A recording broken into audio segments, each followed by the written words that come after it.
So now moving on with React, what we'd like to achieve next would be something like this.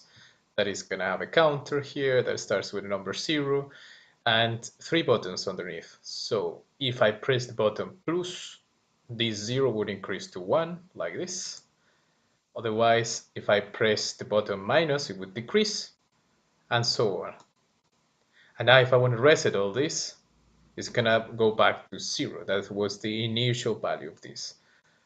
So in order to achieve this with React and moving from hello world, we're gonna do something different this time. What we're gonna create in this case is a class. So here inside the script type Babel text, that is JSX syntax for JavaScript, we are gonna have a class, and the class is gonna be called counter, let's say, and this class is gonna extend to React dot component like this. So this is gonna have all the function inside, and instead of having this hello world here on this side, React on render, we're gonna have the class name that is gonna be counter, just like this.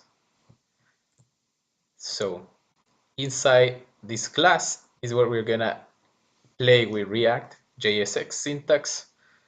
So here we're gonna first start in constructor, of course, and the constructors works this way. First we have constructor, and the constructor is gonna have props as a parameter, and inside the constructor we're gonna decide what we're gonna have soon. Also we have a render, just like this.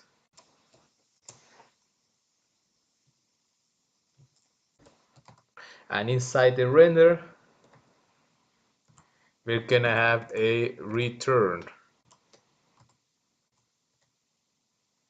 So in the constructor, inside the constructor, going back there, we're gonna have a super props. We're gonna close this part, and then we're gonna have the states. That is something very important within this JSX environment, where we should always go this dot state, and we define what we would call our variables inside. So our variable is going to be counter, and this is going to be followed by a colon, and then we're going to give it a value. So what would be the value here? 0. That's how we're going to start with this. Then after this, in between, we can have functions there and the render part with the return.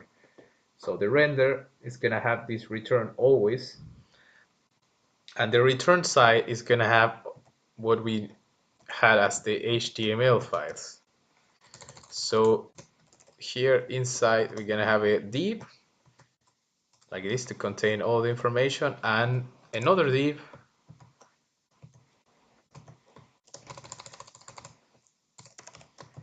that is gonna contain whatever we have. Counter, in this case we're gonna correct like this, counter dot semicolon, excuse me, and then we have something stated like this state counter right inside.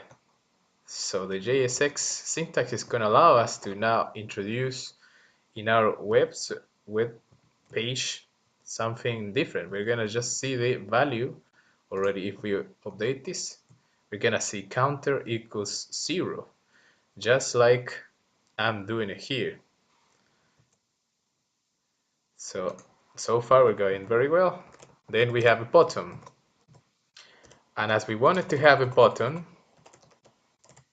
the button will include something. The button will be the number, in this case it's going to have a plus sign, and at the same time we're going to have another button underneath that is going to have the minus sign, or next, better said next, and the reset. So the reset and the minus is going to be there too. So maybe check this again. We already have the bottoms and the counter equals 0, reset minus plus. So nothing happens if we click this, of course, right now, because we need to establish the functions now. So what happens when we click on it? So on click,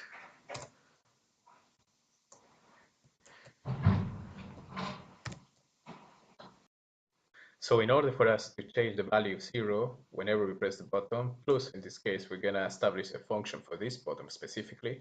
So we're gonna go to the text editor and we're gonna add in this button the plus one inside the tag. The opening tag, we're gonna have some function whenever we click on this button. It's gonna be on click equals, and it's gonna have the function here. It's gonna be this dot and something. In this case will be button press, the name I want to give to this by convenience, and the function is going to be called here before the render and after the constructor, always this hierarchical way.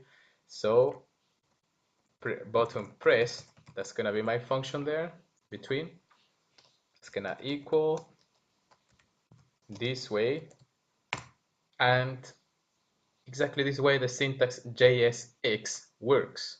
Button press equals like this, and it's gonna work out. So what we need to do here is allow this state to change. In case 0, every time 0 we press the button, it's gonna increase by 1, and that's the whole point. So we're gonna say this set state, and inside the set state we're gonna have a parameter prep state, and the prep state is gonna go this way. So this set state always changes the state for sure. And in this case, we're gonna return some value that's gonna be always added by 1. So I'm gonna give prep state dot counter. So counter equals this name that I just added by convenience. So prep state, that is the current state, that's 0 as a function with a counter plus 1, and that is gonna allow this button to increase every time by 1. So we're gonna test it now to see how it works. And oops, I made a mistake here. It was return this way, like this, and should be able to see it, and it works. So the next steps should be pretty similar as the one that happens when we click on the plus button.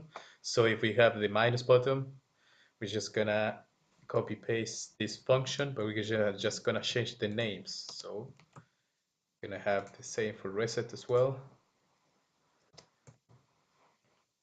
We're gonna give them different names in this case. Press 1, press 2, press 3.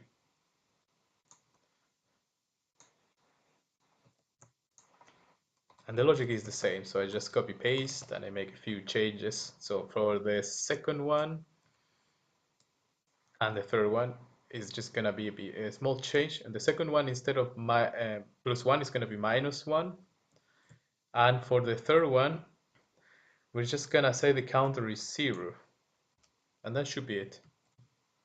We don't even need to use the prep state even, we just say return straight away, and it should be 0.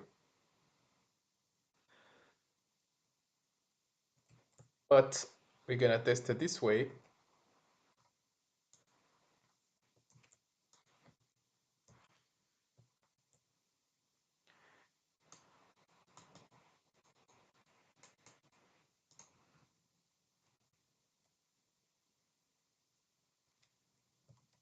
And this should be it, I guess. If I take away the prep state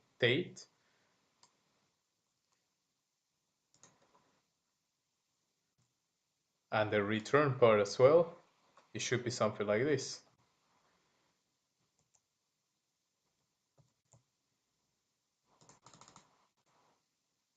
So now it works.